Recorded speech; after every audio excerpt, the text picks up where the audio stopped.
Welcome to the Week 2 Waiver Wire Show. We got a lot to talk about, a lot to unpack. As always, I'm going to take my top one or two guys and rank them on my confidence scale of being the best overall pickup, the best waiver wire grab for the season. Why? Because I can't tell you how much to throw fab-wise on your player. Only you know what kind of fab needs to be dropped to get a guy. But the thing I can offer is my confidence level of the player being the best pickup of the year, i.e. Eli Mitchell 2021 was a 9.5 out of 10. Coming out of week 1, even though I said to draft him, he scored a 9.5 and he won leagues for people. Now, will my 1, 2, or 3, or 4 overall be anywhere near that 9.5 or 10 overall on my confidence level of being the number 1 ad of the year? We'll find out. The Fantasy Football Show, it begins right now. This is the Fantasy Football Show with your host, Smitty.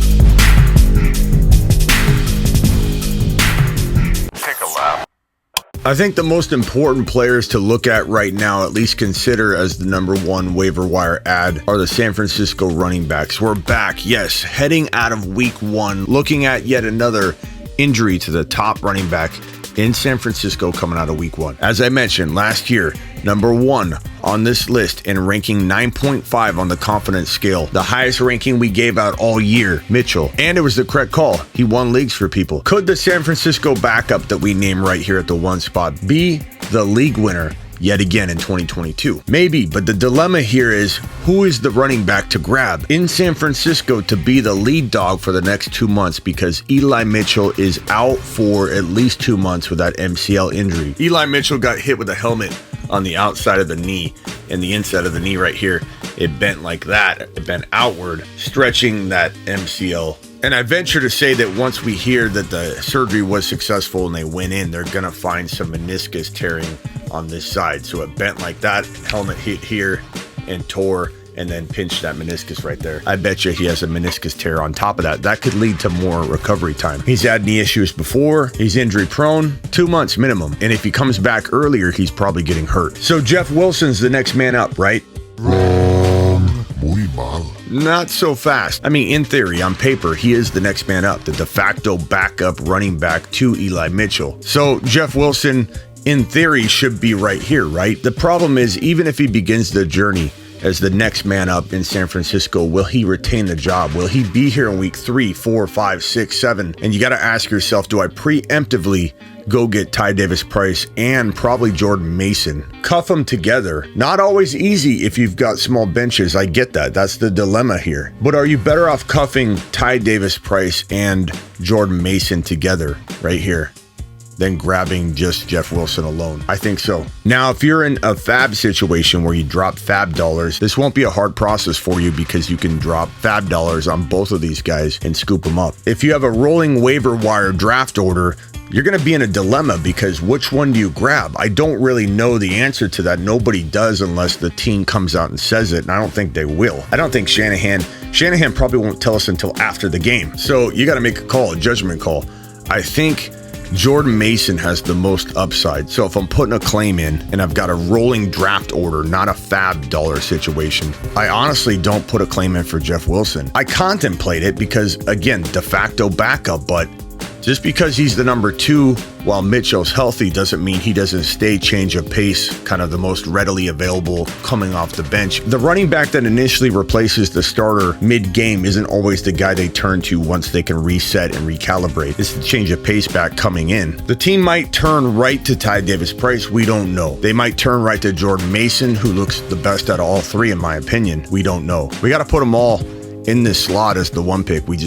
We can't not talk about them all 3 together. But if I have to prioritize, I'm going Jordan Mason with my first claim in the rolling draft order, Ty Davis Price with my second claim, and I'm kind of throwing Jeff Wilson to the wind. Maybe the owner that grabs Jeff Wilson looks like the true winner coming out of waiver wire week 2 processing, but I don't really care. I care about what happens 2, 3, 4 weeks from now. Who's going to give me 4 or 5 starts, not who's going to give me 1 start in week 2, then lose the job. And when you can drop the fab dollars, you can grab both Jordan Mason and Ty Davis Price. Now, how much do you put on each of them? I don't know the answer to that. I never will give you an answer. Drop $10 out of 50. Drop $50 out of 100. I'm never, ever going to answer that question for you, and I know you're going to ask it. Everybody asks me, how much do I put on so-and-so? Smitty, how much do I put on so-and-so? How would I know? How would I know what your league leans toward, what the league history and tendencies are? What I can tell you with a pretty good amount of confidence is that Jordan Mason does feel like about a 7 out of 10 for being the win a league ad for 2022. Keep in mind that Mitchell ranked at 9.5. So my confidence level isn't extremely high. I'm just telling you that looking at a scale from 1 to 10, I feel pretty good about Mason being the top pickup of the year. Ty Davis Price is probably right there with them. Maybe we put Jordan Mason 7.5 and Ty Davis Price at 7. I know that's confusing because what do you do? Who do you choose? Again, if I've got to pick one and prioritize them over the other and then try and come back in and get the other, I'm going to say Jordan Mason. I'm going to roll the dice a little bit because I like his talent the most. He fits the bill of Shanahan wants to control everything. This kid's young, hungry, will do whatever he says, has nothing to lose, so he's going to follow Shanahan's orders to a T. Jordan Mason, then Ty Davis Price, and then Jeff Wilson. And I don't feel like Wilson really even is above a 4 or 5. I don't think he stays healthy. I don't think he has the talent. In fact, I'm removing him from the confidence list altogether. But as a package, a conversation, it is these 3 running backs. My pick, the 2 together, and Jeff Wilson for the conversation that, maybe they announce he's a starter and you got to have a week 2 guy. This is the best pickup of week 1 for right now, going into Tuesday morning. Things could change really quickly. They almost did because Jaylen Warren was looking like the pickup of the year because early news reports on early Monday suggested maybe Jaylen Warren could be starting for a significant amount of time because it sounded like there was a re-injury to a severe degree to Najee Harris's Liz Frank injury. So the first report seemed like he was missing a chunk of time. Then this report comes out where Adam Schefter says test today on Steelers running back Najee Harris' foot injury came back negative, and there's belief that, according to a source, he should be good to go Sunday versus the Patriots. And I released a video, link in the description, of why you need to trade Najee Harris right now. Off of that news, off of this gift of a window of opportunity to get out of this situation before it gets worse again, because it keeps, the bad keeps piling on top of the bad.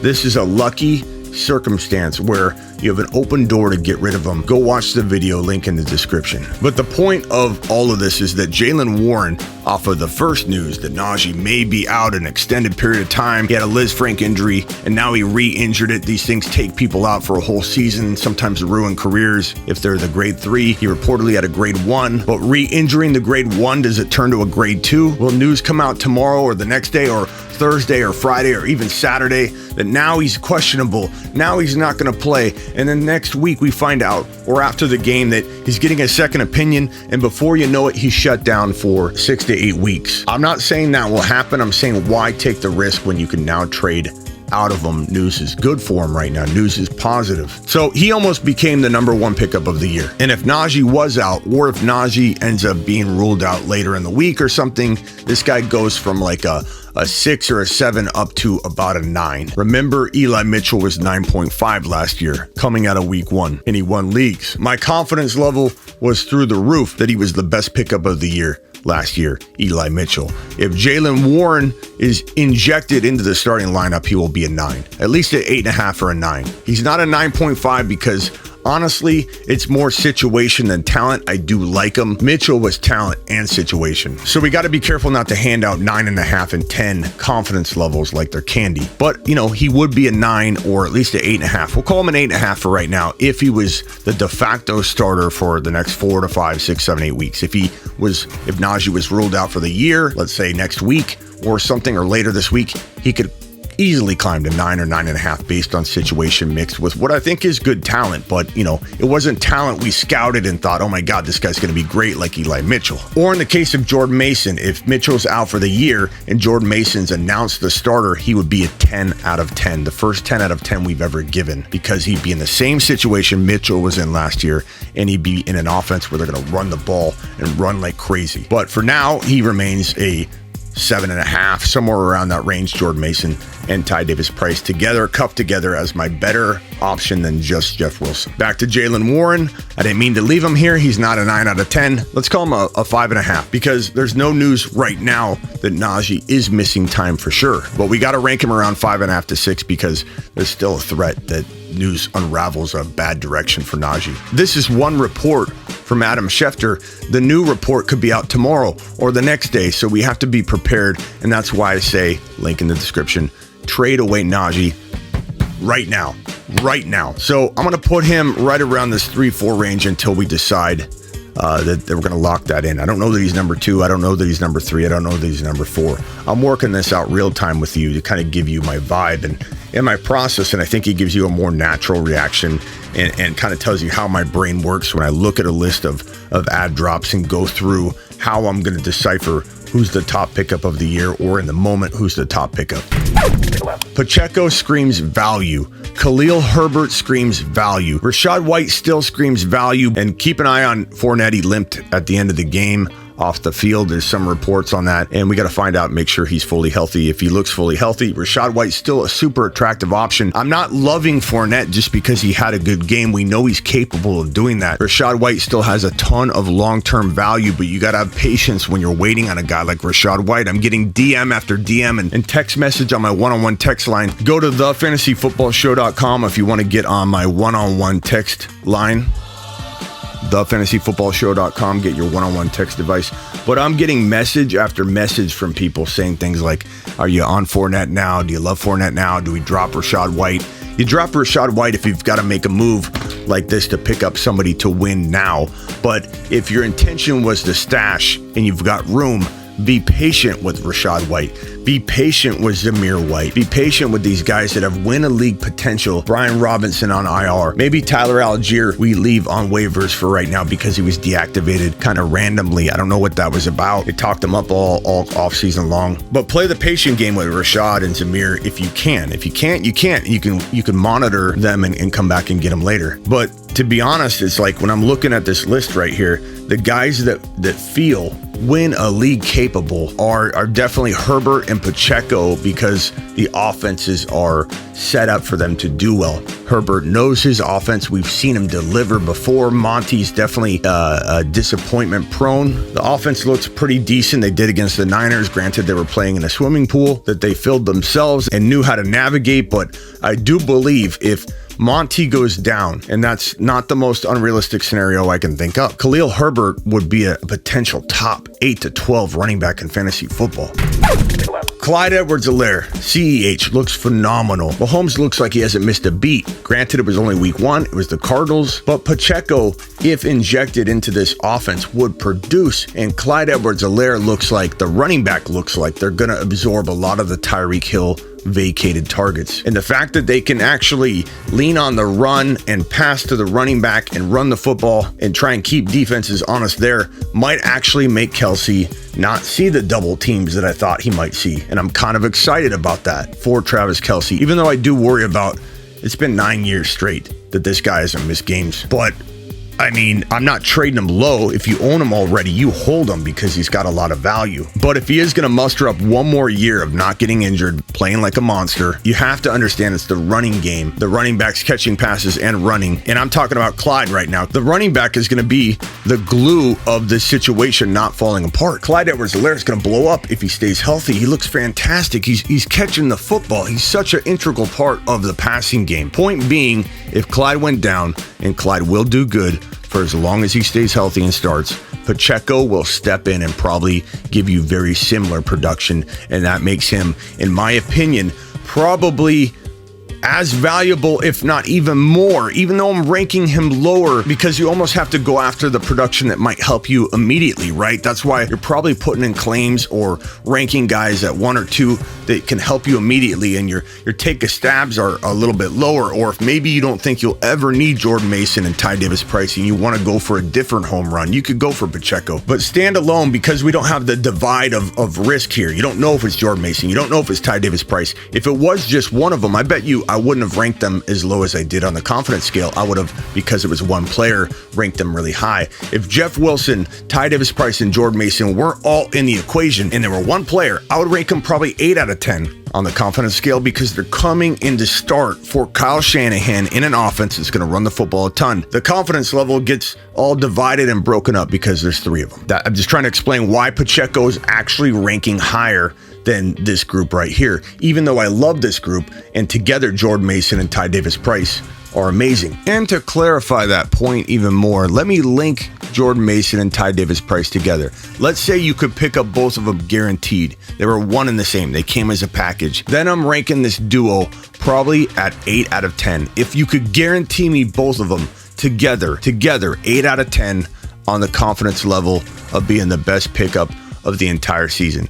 8 out of 10. And Pacheco is also 8 out of 10. So now you have a situation where Ty Davis-Price and Jordan Mason together and Isaiah Pacheco individually rank about the same. 8 out of 10 confidence level of being the best pickup of the entire 2022 season.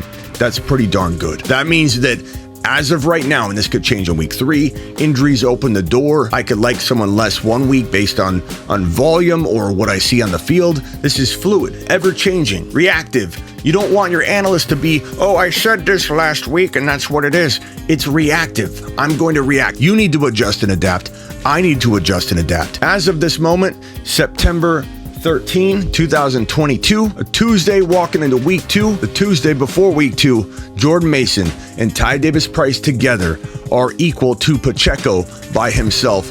All 3 of these guys, the 2 here combined as 1 and Pacheco as 1 standalone, are an 8 out of 10 confidence level being the best pickup of the year. That leaves Khalil Herbert in the 3 spot, and I'd probably put him probably around like 7 right now. I really like him. I think he can be a league winner for you. I just feel like maybe he's a touch behind Pacheco and a touch because of offense and a touch behind Jordan Mason and Ty Davis-Price cuffed together. There you have it. 1, 2, 3. Now, I'm not going to rank everybody on the confidence scale. That is a scale that I use for the 1, 2, or 3 overall player, just to give you a sense of, hey, who's the top ad of the year? Maybe we're looking at it. Maybe we're not. Jaylen Warren. I don't know if I can put Jaylen Warren. We'll put him right here at 5 for the moment. Looking over this list, there's a lot of good players to pick up. I think Gainwell is a pretty good player to pick up. I'll put him right here for right now. Boston Scott and him are together, but really to me, it's Gainwell. I think Gainwell would be the guy I grab. Because of my fear of Najee, I'll put Najee's backup, Jaylen Warren there, and Gainwell right there. And I might move Gainwell. Josh Palmer. I mean, Keenan Allen's out, so Josh Palmer's got to be considered. Maybe we move Gainwell down, or there's a tie here between Josh Palmer and Gainwell for the moment as I'm digesting it all right in front of me. Dotson's pretty intriguing. You could almost put Dotson as a tie for this 5th spot. With Dak Prescott down and quarterbacks busting, Davis Mills, who was on last week's list, needs to be in the top 5. We'll put him as a tie right here. Maybe even move him right here at the top of this 5, but we'll put him right here. As far as like emergency grab, this guy can win you a league, I feel like these are the guys that I've got lined up on the left-hand side. Not that the players over here aren't attractive. Like, I still love Eno Benjamin. I'll probably put Eno Benjamin over here just because, honestly, even though he didn't exactly fill that role of Edmonds from last year, it was a bad game script. Everything was out of whack. The entire game was just like completely a mess. I think everyone's coming out of week 1 thinking Eno doesn't have a role like Chase Edmonds had last year, but I think the game script, the Chiefs dominating and the Cardinals having to throw made it hard to really realize what his role could be in a regular game script, in a close game. So keep an eye on Eno Benjamin, and if Connor went down, he would jump to number 1 during any given week if he was the top dog, so he's important to stash. And if starting for the Cardinals moving forward, if Connor went down for the year, and that's not an unlikely scenario, Connor's very injury prone, Eno could easily rank 9 out of 10 in that scenario. Right now, he's like a 6 or whatever, because he's not in that role yet. But I'm just saying that if we walk into a week and Connor goes down, and then going into that week's waiver wire, you're going to see Eno Benjamin be the most, acquired guy in fantasy football, and he's going to have a confidence level of 9 out of 10 from me. That's preemptive information.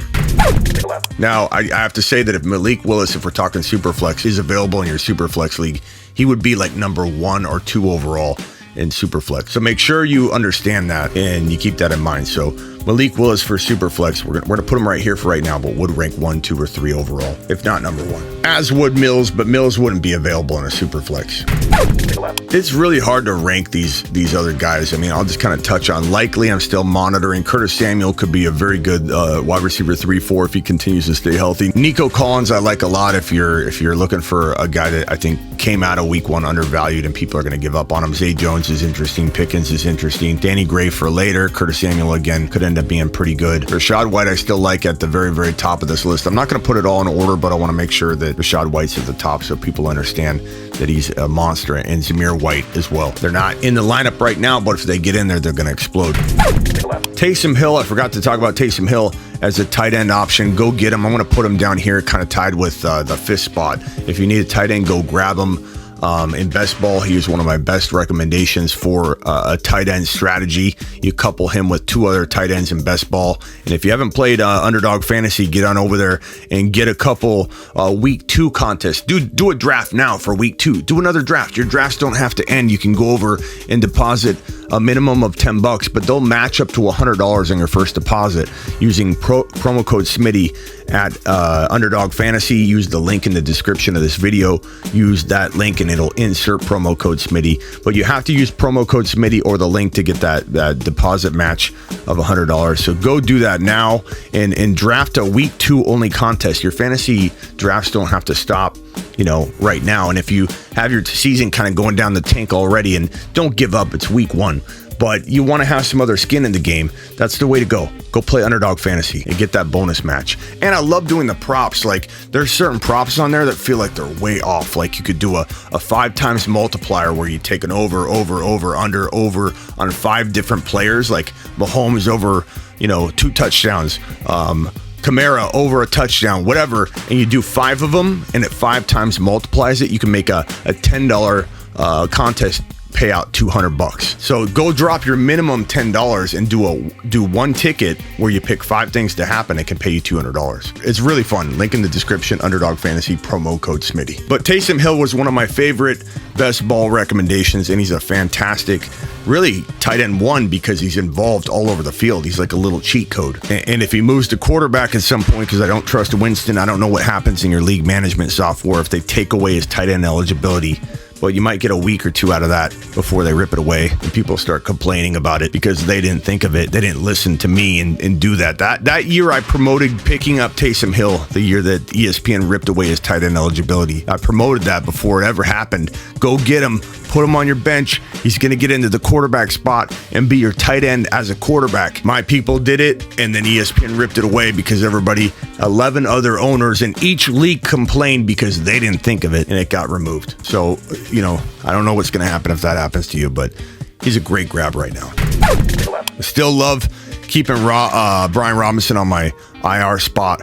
Robbie Anderson looks pretty good. Make sure you get Isaiah McKenzie if he's still out there. Dobbs should pick things up. Everett's a great tight end if you need a tight end. Rex Burkhead looks like he could be a decent PPR guy, but I still believe in Dameon Pierce. Buy low on Dameon Pierce. Julio looks pretty good. Let's put Julio up here, kind of tied with Curtis Samuel. He'll probably get hurt. He's got paper thin hamstrings, about as thin as this piece of paper, but until he gets hurt, he's going to be utilized quite a bit. Danny Gray's a good weapon later. We'll put him down here, though. Deandre Carter. I don't know about Carter. I have Joshua Palmer as the guy that steps up, but Carter could definitely be like at the top here. We'll put him like right around there. Kenyon Drake, he's okay. We'll put him right around there. Monitor Tyler Algier. I still think he could be something special. Duvernay, I talked about Duvernay. And then Malik Willis again. In redraft 1 QB leagues, if you're struggling with your quarterback spot, you might want to grab him and stash him and wait for him to come into the starting lineup because he will do well. But in Superflex, he can win a league if he's still available. He'd be number 1 on this list in Superflex. Now, that's it. That's what I got. Now, if I left anybody off that you think is deserving, please comment below. We'll talk about them throughout the week. If anything drastically changes, I will do a refresh video. If not, if it's just a little bit of massaging and bumping around in these names, I probably won't do another video. This will be the week 2 video for Waiver Wire at week 2. But just know I'll come back and do a touch-up version, a refresh version if anything crazy happens. Appreciate you all. Subscribe if you're new. Again, Get on over to thefantasyfootballshow.com for your year-round rankings, bold predictions, your one-on-one text advice. I literally give out one-on-one text advice on a text line, and you can get that at thefantasyfootballshow.com with all my rankings and bold predictions and all the articles and everything. So get on over there, and I'll see you 7 p.m. Eastern. I'm live every single day, Monday through Friday, 7 p.m. Eastern, here on the channel. That's the news show. And then, of course, at the top of my YouTube channel, on the banner image, you'll see the schedule for everything. The waiver wire, the panic chamber on Wednesdays, the buy low, sell high on Thursdays. Fridays is fantasy football court. Saturdays is start bench advice. Sundays I do game recaps after. And of course, hit that blue join button if you want to get on my 2 Sunday Zoom call think tank calls where we all jump on. A lot of people jump on and just turn their mic and their camera off and they just listen like a podcast, but it's a big Zoom call. We do a big think tank. Who's looking good on Sunday at halftime? During the morning games, then we go live at halftime. On the Sunday night game, we go live as well, and we just kick stuff around like a big think tank. It's absolutely awesome. Click that join button and join that $9.99 cancel anytime plan on the YouTube exclusive membership. So I'll see you all on the 7 p.m. show. This is the Fantasy Football Show with your host, Smitty.